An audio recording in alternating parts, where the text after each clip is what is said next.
So fired up for today's show. We have so much to get into. Thank you for starting your week with us. Welcome into First Take. Skip Bayless, Stephen A. Smith, Molly Karam here with you. Gentlemen, good morning. Listen, I respect you for just showing up today. I'm impressed. Way to go. Well, I'm not you. Huh? You got courage. I'm not you.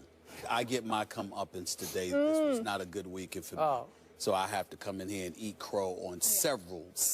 Will you shake He my might have hand got a couple right. Thank you. I really didn't want to. All right, I know. But I will. I know you didn't. You got me today. You got me today. All right, I got it. All right, here we go. I got it. You had a good week. But how about Except for them my Cowboys? We'll get into them in just a bit, and of course, Dez as well. But first, let's focus on the battle of undefeateds. The Broncos defense, reminiscent of the Orange Crush, made the Packers offense look pedestrian with a 29-10 win in Mile High. Skip, was this more about Denver's defense or Aaron Rodgers? Oh, wait a second. Stephen A. Smith, I got my stats here, and my stats say, did I fall asleep and dream that Aaron Rodgers had a grand total of 77 yards can I repeat that again? Yeah. 77 yards passing. So once again, last night, the bad man was just bad. In fact, he was beyond bad. He was horrible, the bad man was. I got to say this because this was my final thought at the end of that game last night. For once, Aaron Rodgers looked more like Mr. Rodgers. He really did. The Denver Broncos made Aaron Rodgers look like Mr. Rodgers. Who knew? Who would have thought? And I'm going to ask you again, as I sit here and ask you week after week, when are you and all those blind Aaron Rodgers worshipers out there, most of you in Packer Nation, when are you going to wake up? And when are you going to realize that the bad man just is not that good, especially when it matters most? Now, again, for perspective, the bad man did go on one miraculous road team playoff run, a wild card run through the playoffs that consisted of winning at Michael Vick in Philadelphia when he was really shaky, at Matt Ryan when he was really shaky, and then at Jay Cutler when he wound up on the bicycle in the second half. Your favorite game off which to ridicule Jay Cutler. Those are the three games Aaron Rodgers won to get to a Super Bowl in which Troy Polamalu was not able to run on his bad hamstring, and during which Aaron Rodgers' defense was sensational and did a number on Big Ben in that Super Bowl. So that was a long time ago. And since then, your man Aaron Rodgers is 2-4 in the postseason. And as of last night, Aaron Rodgers on the road in primetime games, nighttime games, he fell to 3-9 on the road, primetime, 3-9 for the bad man who was just bad. So the point is, he can front run at Lambeau Field. We know that. And most of their games are at Lambeau Field because they play about three-quarters of their games at home. But you make him play away under the lights, and Aaron Rodgers melts. And look, I realize the Denver Broncos have the best pass rush in pro football. There's no doubt about that. But again and again, Aaron Rodgers' offensive line did give him enough time to stand in the pocket and make one read and throw it to one receiver, just the way Tom Brady is constantly forced to do behind that makeshift, least experienced in the NFL offensive line of New England's. But again and again, Aaron Rodgers stood behind his offensive line, and he tap danced like the late, great Gregory Hines. He did. He tap danced. They kept him in the pocket. They would not let him loose. And he tap danced like the late, great Gregory Hines. I've never seen anything like it before. Aaron Rodgers does not belong in the same sentence with Tom Brady, so I strike the sentence I just uttered because it doesn't count. He doesn't belong in that sentence. Last night, Aaron Rodgers was badly outplayed by a washed-up, quote-unquote, Peyton Manning, who, by the way, looked a whole lot like Peyton Manning to me. As I keep telling you, I think he's just fine. So, bad indeed, Stephen A. Smith. What do you have to say for yourself? Well, I'm willing to concede it was a god-awful night by the Green Bay Packers. Could y'all turn that video off, please, while I'm talking? Let me be very, very clear. It was a very bad night by the Green Bay Packers. They were absolutely pathetic and god-awful. They got completely outplayed and embarrassed on national television. All of that is true. But, Skip Bayless, I'm here to tell you I am not willing to concede what you have conceded about that bad man that is Aaron Rodgers, who undoubtedly had the worst night I've ever seen him have in all my years of watching him. There is no question about that. It was anemic. It was pathetic. It was awful. He passed for 35 yards, I think 37 yards, I'm sorry, in the first half. He only attempted 12 passes in the first half. He finished the game only attempting 22 passes, completing 14 for 77 yards. All of those things were embarrassing, but unlike you, who sits there and uses every little nugget that you can to just jump on the people that you want to jump on while you try to defend the people that you want to defend. Okay. I'm going to sit here and be fair. Oh, you are? I'm going to be fair. and just. And I'm going to be fair Like and you are honest when my Cowboys lose. And Yes, that kind of unbiased. fair. And Yes. well, I'm a Steelers fan, first of all, and I root for the New York teams. I don't root for Green Bay. I root for Aaron Rodgers. I realize Let me be very, very clear. Skip Bayless, I think you're being grotesquely unfair because I don't think that you are taking into account what this man had to work with. First of all, yes, Denver had 3 sacks. Yes, Denver jumped out to a 17-0 lead. Therefore, they could take chances. They could go at him all night long, and there was little to nothing he could do. You know why? Because I don't care how great of a quarterback he is. When you have guys in Randall Cobb and Starks who cannot get open, and don't get me started with Richard Rodgers. Randall Cobb can't get open? They didn't get open. They weren't getting open last night. What if they got open quickly? I let you talk. I let you talk. I didn't say a word. I let you go on your little soliloquy. I didn't say a word. I sat here and I took it. All right? The Denver Broncos are #1 in points allowed, #1 in yards allowed, #1 in pass yards allowed. They have the elite defense in the game. Meanwhile, Green Bay's defense, which I continuously lament, I have repeatedly told you I didn't trust. You even brought up the fact that how they played over the first 6 games. I said it means nothing to me. I do not trust that defense. Gave up 500-plus yards to this offense. Gave up 160 yards to a rushing attack that hadn't done that in the first 6 games of this season. You look at what transpired last night. And Aaron Rodgers had to go up against an elite defense, and Peyton Manning did not.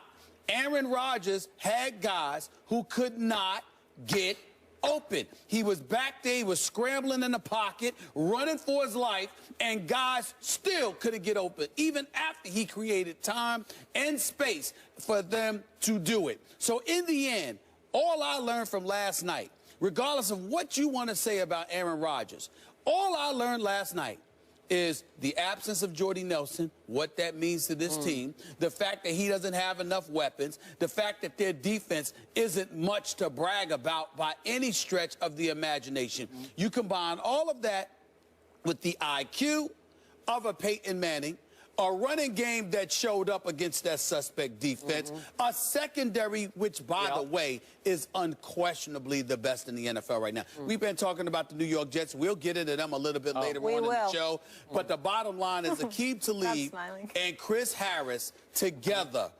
I mean, you have basically gone about the business with Wade Phillips as his defensive coordinator, because we all know, whereas we have questions about Wade Phillips, the head coach, there is no question about him as a defensive coordinator. You look at what that secondary is able to do. Denver's got the best secondary in the NFL. That is what Aaron Rodgers went up against last night, devoid of the weapons he needed. Guys couldn't get open. But ultimately, he's the quarterback. He's the star of the franchise. And he looks every bit as bad as everybody else because the sun shines and sets with him in Green Bay. It is what it is, period. Green Bay, to me, I just wasn't impressed. Okay. Now, I'm going to remind you, Green Bay's defense came into this game last night ranked #1 in the NFL in points allowed. Right. Remember? Yes. Okay, so you can't tell me that Green Bay's defense is all that. Well, who had they gone against, Skip? Broncos. What's that? Who had they gone against? That was my issue with Green Bay. I didn't think much of them is all I'm trying to say to you. I've never been sold on them. I think everything about Green Bay, all right, with the exception of Shields making a play here or there, or ha-ha Clint Dix, the bottom line is it's about Clay Matthews and whether or not he can get to the quarterback. If he can't do it, you don't hear much about anything from Green Bay's defense. They usually don't break, but they bend an awful lot. And against somebody like Peyton Manning, they're going to break. In the end, this defense got exposed.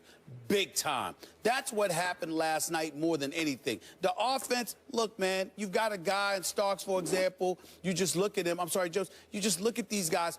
With the Giants, with the Oakland Raiders, couldn't last. Everybody was making a big deal about what he was going to do when he was with Green Bay. What has happened? Couldn't get open last night. Randall Cobb had 6 receptions. He could barely do but so much because they were able to key on him. You're limited. It's just that simple. You're just limited.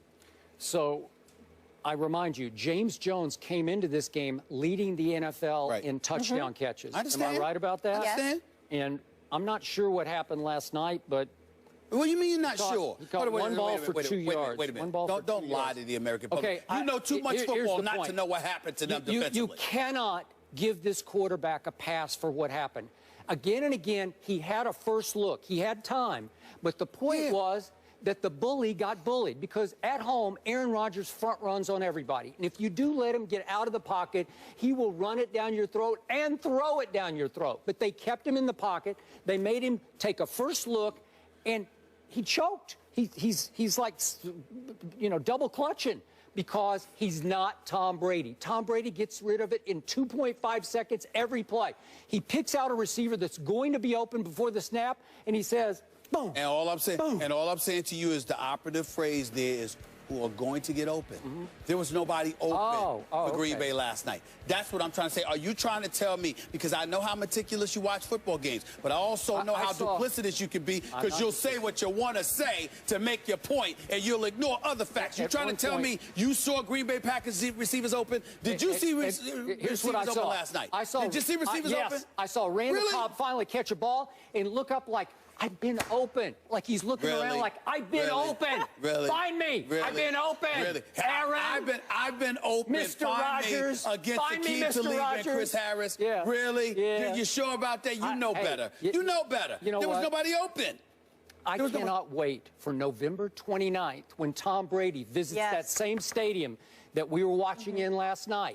Because Tom Brady will not have these issues against that defense.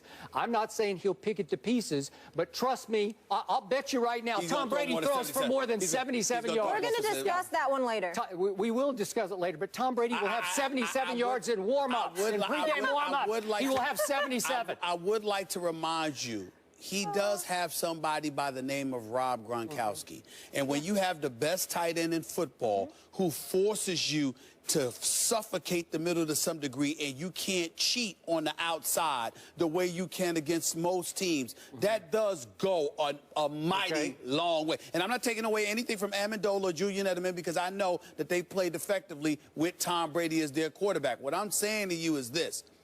That's an elite weapon to have. A matter of fact, we've debated about Peyton Manning. You know, Owen Daniels and Green showed up at the tight end spot yesterday, but they were missing in action the first 6 games, So a lot of people felt that had something to do with what has served to neutralize Denver's offense. Having an elite tight end helps. Having Julius Thomas all of those years helped Peyton Manning. That not having him has affected Peyton Manning. You're Tom Brady and you have Rob Gronkowski. That goes a mighty long way. Who the hell does Aaron Rodgers have? Richard Rodgers. Sounds like a daggone burger for crying out loud. I mean, are you kidding me? I don't want to hear that. Like Roy Rodgers? Yes, sir, like Roy Rodgers. Like a burger joint. I meant a burger joint. I meant a burger joint. But what I'm saying to you is that that's what like you a have. Composer to me. Yeah, something like that. Well, it sounds like a burger joint to me. But well, it's like, where both your minds that's go. what you have. That's what you have available to you. Again, this is not the day for me to make a case for Aaron Rodgers. He got beat down last time. I've never seen him look that bad. It wasn't a beautiful day in the neighborhood. I haven't seen him. That's right. Wasn't a beautiful day. Touche. Yes, thank you. I have not seen Aaron Rodgers look that bad. But I also didn't see any receivers open. And I think that had a lot to do with it. It had I really a lot to do with it? I really believe that.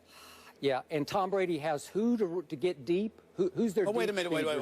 Again, help me out. Help me out. Once again. Who gets deep for Tom Brady? Who spreads the who stretches the defense? Well, again, nobody. If you have a Rob Gronkowski forcing you to sandwich and suffocate the middle, then you can do other things because Rob Gronkowski demands that kind of attention. Even on guys that are not sticking him, they constantly have to keep an eye. They can't take their eyes off of him. They can't let him leave their sights because he's that lethal. And that does open things up. Ask Edelman, ask Amendola, ask LaFell, who dropped so many passes, at least over the last 2 weeks. Ask them what Rob Gronkowski does for them. We are talking about the guy that you say is the greatest quarterback in the history of the NFL. You've never seen anything like him before. I have said to you, I have never seen a quarterback more talented than Aaron Rodgers, and I sit here today and still say that. It's a bad night. I've never seen a quarterback more talented than him. How can he throw for 77? Well, because guys couldn't get open. Oh, okay. Guys couldn't get open against the #1 defense with the #1 secondary in all of the NFL. If he's that great, he could. Listen.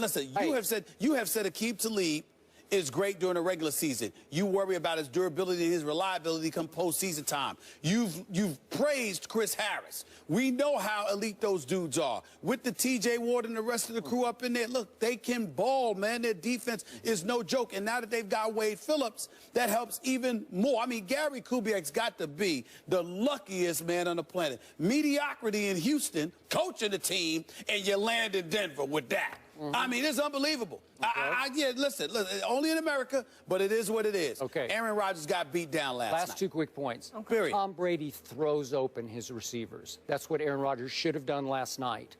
And number 2, we got to give a quick point of order here that Peyton Manning was special last night. You got to give that up, yes, right? Absolutely. He was just special. He was. To complete 6 out of 9 from 15 yards farther. He was, but again, Green Bay's defense never moved. We talked about it last week when you talked about how the numbers show that they will. I said, Skip, this is not an elite defense. You see them bending a lot. They can be exposed. And every time they go up against a big-time team, they get exposed. It's always Rodgers coming to save the day. You did think that Green Bay could go in there and win. I thought Aaron Rodgers could go in there and win. Rodgers has now lost 9 straight on the road against teams with winning records. To Skip's point, his last win was December 16th, 2012 at the Bears. You talk about boom, boom.